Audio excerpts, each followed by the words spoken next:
Muy buenos días. En esta semana estamos hablando de Dios como juez. Y nuestra lectura hoy está en 1 Pedro capítulo 4, versículo 5, donde dice: pero ellos tendrán que dar cuenta al que está preparado para juzgar a los vivos y a los muertos. Luego tenemos otra lectura en 2 Timoteo capítulo 4 y el versículo 8, donde el apóstol Pablo dice: por lo demás, me está reservada la corona de justicia, que en aquel día me dará el Señor, el juez justo, y no solo a mí, sino también a todos los que aman su venida.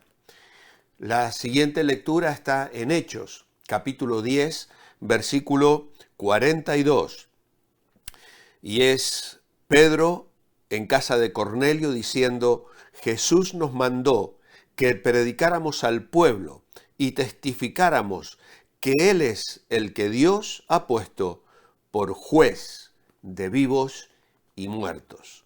Y también en el capítulo 17 de Hechos de los Apóstoles y el versículo 30. Dios, que ha pasado por alto esos tiempos de ignorancia, ahora quiere que todos los seres humanos en todas partes se arrepientan. El domingo pasado, Tony nos introdujo al tema de Dios como juez. Hemos mirado las bases bíblicas en el día de ayer acerca de una verdad algo descuidada o incluso ignorada por muchos que son creyentes, pero que prefieren hablar del amor y la gracia de Dios, dejando de lado este tema tan importante de la palabra de Dios. Hoy vamos a continuar con este tema y vamos a mirar las características del juez. ¿Qué significa que Dios sea juez? ¿Qué involucra la idea de que el Padre o Jesús, a quien ha designado el Padre como juez, sea juez? Pues al menos comprende por lo menos 4 cosas. La primera de ellas: el juez es una persona con autoridad. En el mundo bíblico, el rey era siempre el juez supremo, porque era la autoridad suprema. Y es sobre esta base, según la Biblia, que Dios es el juez de este mundo. Como nuestro hacedor, somos propiedad de Él, y como nuestro propietario tiene derecho a disponer de nosotros. Tiene derecho a dictar leyes y a recompensarnos según las guardemos o no. En los estados modernos, la legislatura y la jurisprudencia están separadas, a fin de que el juez, el que hace de juez, no haga las leyes que luego tiene que aplicar. Pero en el mundo antiguo no era así y tampoco lo es con Dios. Él es tanto legislador como juez, una persona en autoridad. El segundo punto es que el juez es la persona que se identifica con lo que es bueno y justo. La idea moderna de que el juez tiene que ser frío y desapasionado no tiene cabida en la Biblia. El juez bíblico tiene que amar la justicia y el juego limpio, y tiene que detestar todo lo que sea maltrato del hombre por el hombre. Un juez injusto, que no tiene interés en asegurarse de que el bien triunfe sobre el mal, constituye, según las normas bíblicas, una absoluta monstruosidad. La Biblia no nos deja dudas acerca de que Dios ama la justicia y odia la iniquidad, y de que el ideal del juez, totalmente identificado con todo lo bueno y justo, se cumple a la perfección en el Dios de la Biblia. Pero también hay una tercera característica, y es que el juez es una persona con sabiduría para discernir la verdad. La primera tarea del juez es la de constatar los hechos del caso que se le presenta. No hay jurado, es responsabilidad de él interrogar y volver a interrogar en caso necesario y descubrir las mentiras, ver a través de las evasivas y establecer cómo son las cosas realmente.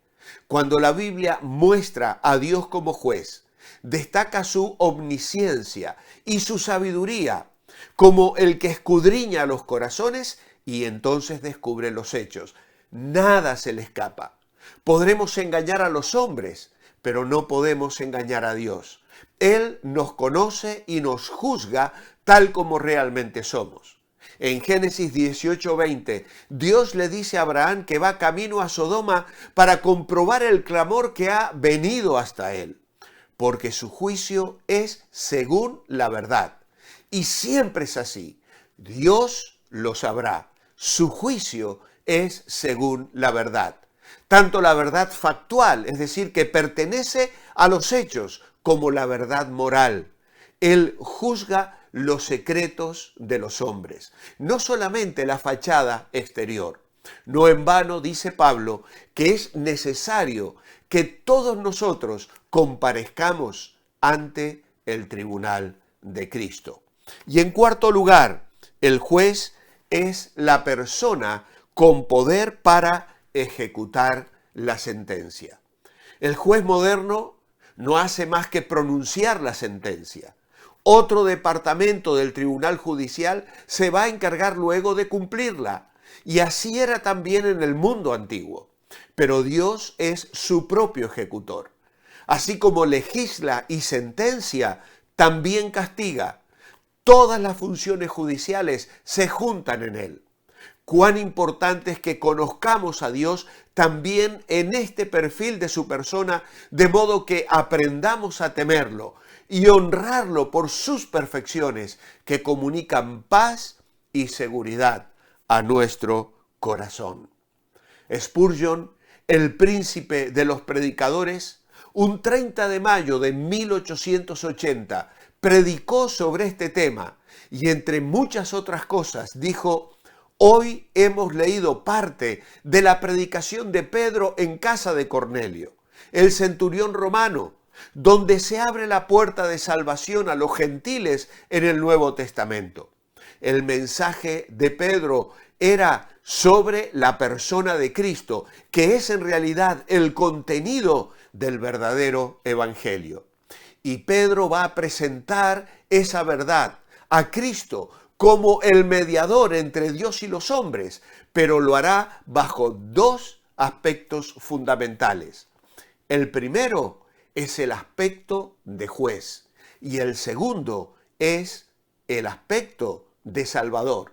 Primero, Jesucristo como mediador se ha convertido en nuestro juez. Hemos leído ya en el Evangelio de Juan, donde Jesús dice: el Padre a nadie juzga, sino que todo el juicio dio al Hijo. Cristo para esto murió y resucitó y volvió a vivir, para ser Señor así de los que han muerto como de los que viven, dijo el apóstol Pablo, porque todos compareceremos ante el tribunal de Cristo. Fíjense en esto, de Cristo. Jesús de Nazaret se ha convertido en el juez de vivos y muertos. En ese carácter, Él tiene una autoridad judicial sobre toda la humanidad. Las ofensas son ahora ofensas contra Él. Son transgresiones contra el regio Hijo de Dios. Él tiene autoridad sobre los hombres y nos juzgará a todos nosotros al final, así como juzga ahora todos nuestros actos y nuestros pensamientos y nuestros propósitos.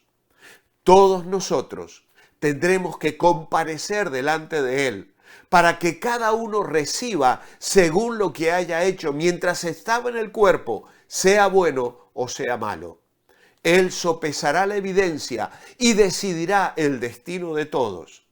Cada uno de nosotros comparecerá delante de su gran trono blanco y Él apartará las naciones como aparta el pastor las ovejas de los cabritos. Para los condenados, sus labios dirán: apartaos de mí, malditos. Para los glorificados, de sus labios brotará la sentencia: venid, benditos de mi Padre, heredad del reino preparado para vosotros desde la fundación del mundo. Sí, aquel que colgó del madero, se sienta ahora como rey sobre el santo monte de Sión y ha de reinar hasta que todos sus enemigos sean puestos por estrado de sus pies. Y ha de venir una segunda vez sin una ofrenda por el pecado para el juicio de la humanidad. Ese juicio de nuestro Salvador será el juicio absoluto y final y concernirá a toda la raza de Adán. Es por designación divina y no puede ser cuestionado nunca, pues Dios ha establecido un día en el cual juzgará al mundo con justicia, por aquel varón a quien designó, dando fe a todos con haberle levantado de los muertos. El Señor Jesús es juez de vivos y muertos. Pero la segunda parte de su oficio es la de ser un Salvador, que todos los que en él creyeren recibirán perdón de pecados por su nombre.